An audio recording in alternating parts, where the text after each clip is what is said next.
জাত শুমারি, সোজা ভাষায় জাতি গণনা। কি হবে এর ফলে?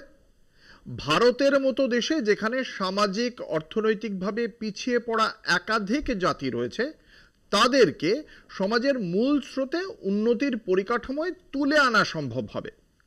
গত লোকসভা নির্বাচনে এই জাতি গণনাই ছিল রাহুল গান্ধী বনাম নরেন্দ্র মোদীর তরজার অন্যতম বিষয়। অষ্টাদশ লোকসভায় ফের মসনাদে বসলেও মনে রাখতে হবে, মোদী কিন্তু একক গরিষ্ঠতা হারিয়েছেন। জাত গণনার দাবি তুলে বিজেপির পিছড়ে বর্গ ও দলিত ভোটে বিরোধীরা যে থাবা বসাতে সফল হয়েছেন, তা কিন্তু ভোটের ফলেই মালুম পেয়েছে গেরুয়া শিবির।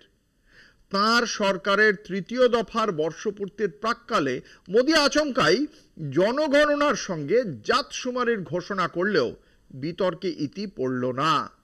বিজেপি দাবি করছে জাতি গণনার সাফল্য তাদের।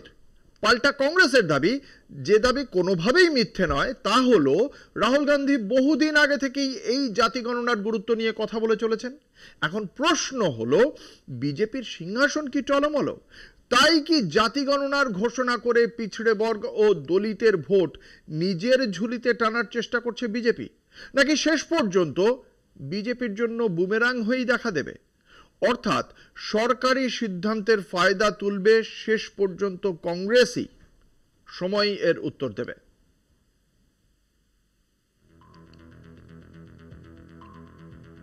গত লোকসভা ভোটে জাত শুমারির দাবি সর্বভারতীয় স্তরে আলোড়ন ফেলে দিয়েছিল কংগ্রেস নেতা রাহুল গান্ধীর সৌজন্যে। বিজেপি দলিত পিছড়ে বর্গের সংরক্ষণ তুলে দিতে চায়। কংগ্রেস তথা রাহুলের প্রচারের এই অভিমুখ মোদীকে যথেষ্ট বেগ দিয়েছিল।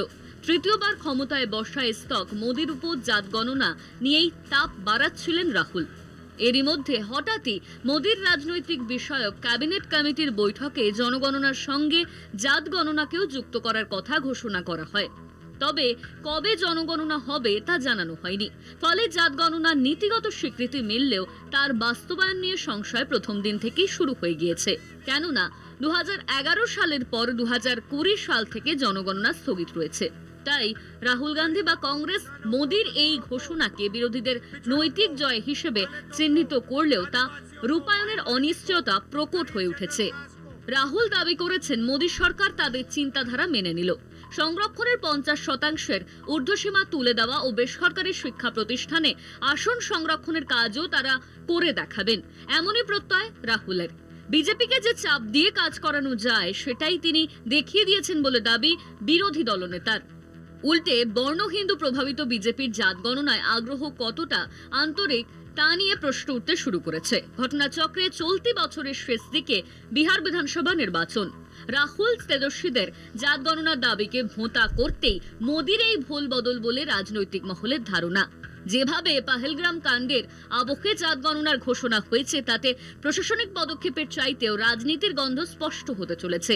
শেষ পর্যন্ত ওই ঘোষণাকে সামনে রেখে মোদীর দল তথা এনডিএ বিহারের ভোট উতরে দিলেও জাত গণনার বাস্তবায়ন ঝুলে থাকার প্রভূত আশঙ্কা রয়ে গিয়েছে। গত বাজেটে মাত্র 509 কোটি বরাদ্দ হয়েছে জনগণনার জন্য, গত বছরের বাজেটের থেকে প্রায় অর্ধেক। তাই মোদীর ঘোষণায় চমক থাকলেও জাত গণনার পক্ষে তার সদিচ্ছা নিয়ে সংশয় থাকছেই। কলকাতা টিভি।